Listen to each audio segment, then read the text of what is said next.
बीड जिल्हा बँकेचे बीड जिल्हा मध्यवर्ती बँकेचे माजी संचालक पांडुरंग गाडे यांना बँकेच्या सगळ्या घोटाळ्या प्रकरणी अखेरीस जामीन मंजूर करण्यात आलेला आहे आणि त्याचबरोबर इतर आरोपी संचालकांना अटक करण्यापूर्वी 72 तासांची नोटीस देण्याचे आदेशही दिले गेले आहेत। कोर्टाच्या आदेशाला विरोधी पक्षनेते धनंजय मुंडे, आमदार अमरसिंह पंडित, खासदार रजनी पाटील यांना मोठा दिलासा मिळाला आहे। बीड जिल्हा बँक प्रकरणात विशेष तपास पथकानं बड्या राजकीय नेत्यांसह 105 जणांवर गुन्हे दाखल केले होते, ज्यामध्ये मुंडे, पंडित आणि पाटील यांचा समावेश होता।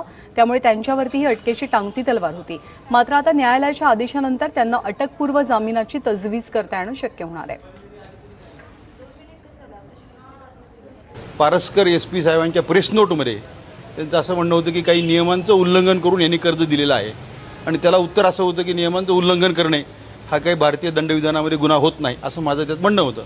आज कोर्टामध्ये चाफेकर साहेब आणि गेडाम हे दोघंही पोलीस अधिकारी हजर होते आणि त्यांनी कोर्टाला सांगितलं की आम्हाला यांचं कस्टोडियल इंट्रोगेशनची आवश्यकता नाही आणि यावरून मग कोर्टाने अर्ज डिस्पोज केलेला आहे की आरोपीला 72 तासाची नोटीस द्यावी अटक करायची असेल तर, असा निर्देश देऊन तो अर्ज कोर्टाने निकालात काढलेला आहे।